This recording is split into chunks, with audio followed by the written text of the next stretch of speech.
Welcome to my IPv6 Fundamentals book review. Here we're doing Chapter 9, Introduction to ICMPv6. All of this material was owned and presented by Rick Graziani. We are using actually even his book, IPv6 Fundamentals. Again, all of this material is owned by him. All credit goes to him.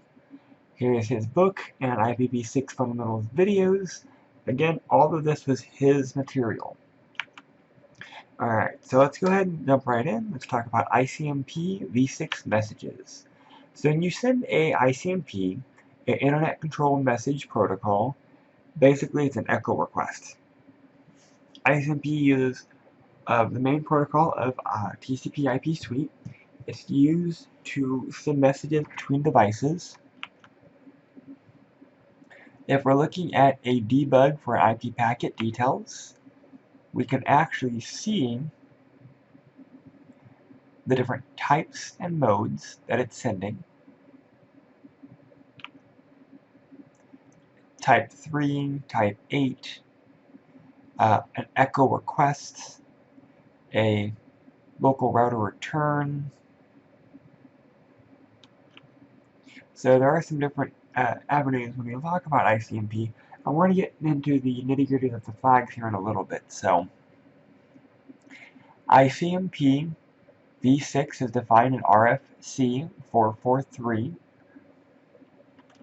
It was originally done in 2006, and it has been updated. It's similar to the ICMPv4. It describes two types of messages, informational and errors, where with IPv6, it also describes an additional option in RFC 4861, and that's for neighbor discovery using ICMP. It's a lot more robust than the version 4, has new functionality and improvements, and it's more than just messaging, but it's basically how IPv6 does a lot of its functions. All ICMP messages have a next header of 58, because that's going to be the main header. Then we'll send to the ICMP header. Alright, so neighbor discovery defines 5 different packet types. We have a router solicitation on RS. We have a router advertisement on RA, typically used with dynamic address allocation.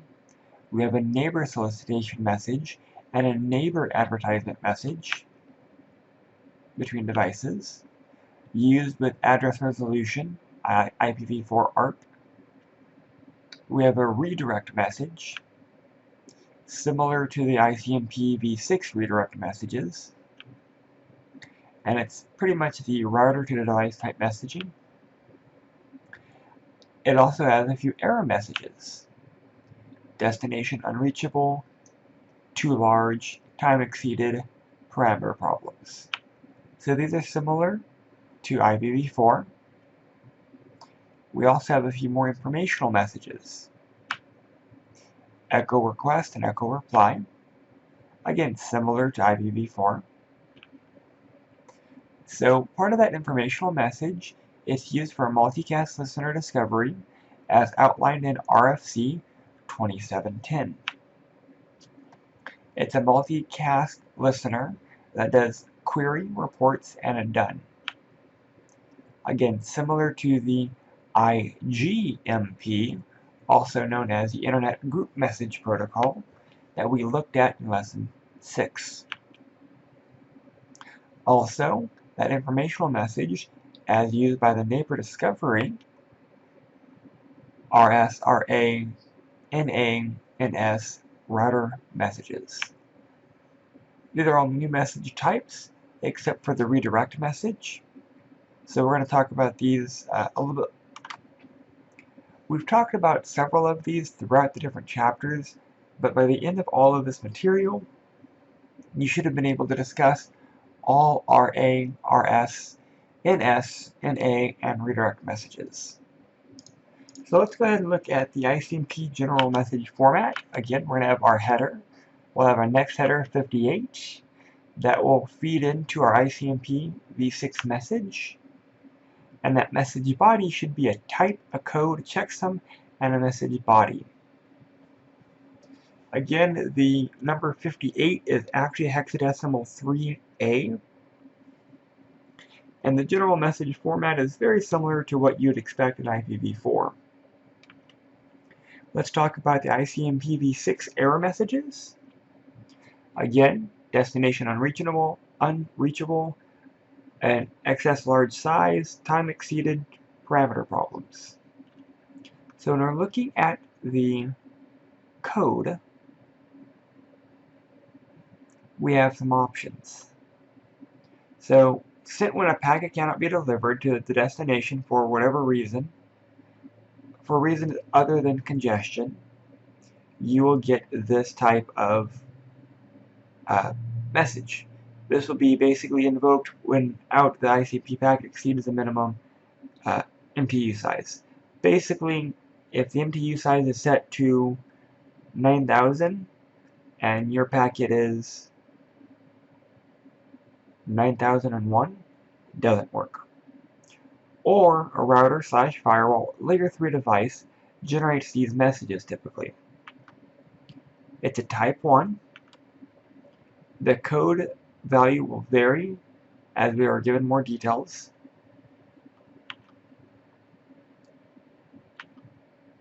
The code, depending on the options, will vary based off of this sequence.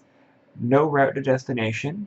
Communication with destination administratively prohibited, beyond the scope of the source address. Address unreachable, port unreachable. Source address failed, egress or ingress policy, or it's a rejected route to the destination. So type 1 will be destination unreachable, and then we'll have a subsection of codes for possible reasons.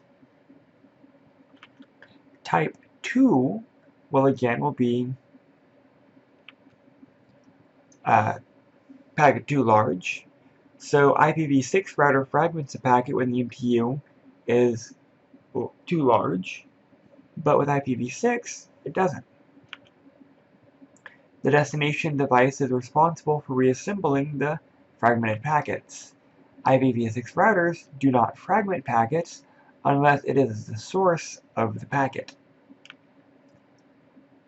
Basically, the MTU of the next hop link, and should return an error. So with fragmentation, IPv4 actually had areas for our flag offsets. IPv6 routers, they don't support it. It's not built there. So IPv6 routers don't perform the fragmentation, so any fragmentation needed will be handled by the source using an extension header.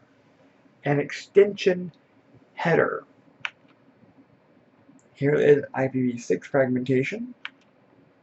We'll send a packet, it will get it, router 2 will break it down in smaller chunks, we'll send it to router 3, and they'll get 3 small packets. Basically, this goes back to RFC 791. Every internet module must be able to forward datagrams of 68 octets without further fragmentation. This is because internet headers may be up to 60 octets, and the minimum fragment is 8 octets. Basically, the internet-based router should be able to break them down. End device is responsible for reassembling back into one packet. Here, let's look at some numbers. If we use an MTU of 1500, it will have to break it down. If we're doing IPv6, R2 will drop the packet. Basically respond with a, hey, 1350 is the largest you can go with. The source has to repackage it using the appropriate size, the smaller size, to be able to send it back to the destination. No packet received, no reassembly required. The packet is received, not several packets, so there is no reassembly because they received just a single packet. We have the next error message, time exceeded. That's going to be the hop limit. If a router receives a packet with a hop limit of 0, or if the router decrements a packet hop to 0, it must discard the packet, sending an IPv6 message with a type 3 code, or a type 3 message, code 0, to the source of the packet. Basically, it just says that time exceeds. This will indicate either a routing loop or too small of an initial hop limit value, which that's a little rarer, but normally is a routing loop. Trace route, here's a good example. We could start going through a trace route.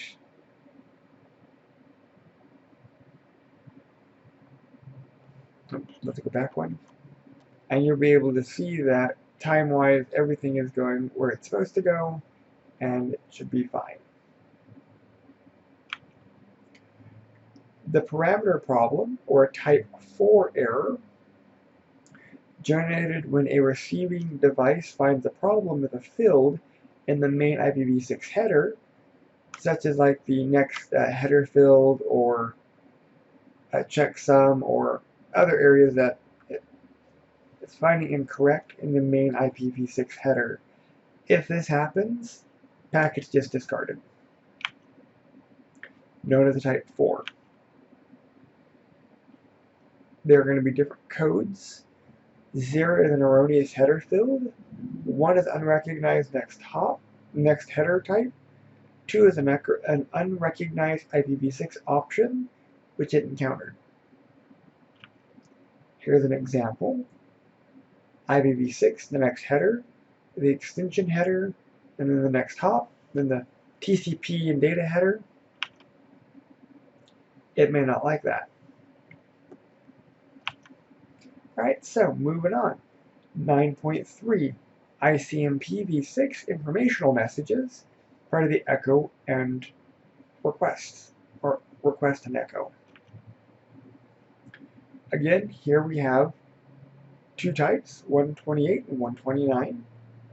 Again, very similar to what you'd expect to find in the IPv4 version of this. Type 128 is the request. Type 129 is the reply. If you ping a PC, you're sending a 128 type. If it comes back, it's a 129 type. Here's an example of the ping command. So part of that echo request is looking at the header, the next header, and then feeding into that message. Source and destination addresses still have to be there. Again, this is going to be a type 128. Next header has to be there. Again, the 58-bit translates to a 3A in hexadecimal. That verifies it's an ICMPv6 protocol. You'll notice type echo, code 0, and then the appropriate checksum and sequence. The next header will actually be able to forward it to the message. And then again, type 128 echo request. If it's an echo reply, it's a type 29. Source and destination are still going to be there. 3A is still going to be there. That lets you know it's a ICMPv6 message. And again, the different types. Here's a ping. If we're pinging a specific interface, we may have a problem. Here we're looking at, I'm not quite sure why they did this one, because normally we're not going to be looking at the interface, we're looking at a layer 3 boundary, which should be an address. So the fact that this one is sending out an FE80 address, that may not be on the local network. FE80 is a linked local address, so if you're trying to send this outside to a different network, an FE80 or linked local address won't function. So okay, I see the error message now. Echo request, again 128. Source and destination, you'll notice link local addresses. If they're on the same link, that can be appropriate. An echo request, 128. An echo reply, 129. Again, if they're link local, that's fine as long as they're on the same link. Again, notice the next header. That lets you know it's ICMPv6. Neighbor discovery, which we've already discussed. Router solicitation, router advertisements, neighbor solicitation, neighbor advertisements, and redirect messaging. They're used for neighbor discovery. And that's actually the end of this chapter. It's a nice, short, sweet, just brief overview of ICMPv6. Again, all material was used from the IPv6 Fundamentals book, written by Rick Graziani. All of the credit for all of this goes to him. If you have any questions, please let me know. Again, all of this information is Rick's information. Thank you. Have a good day.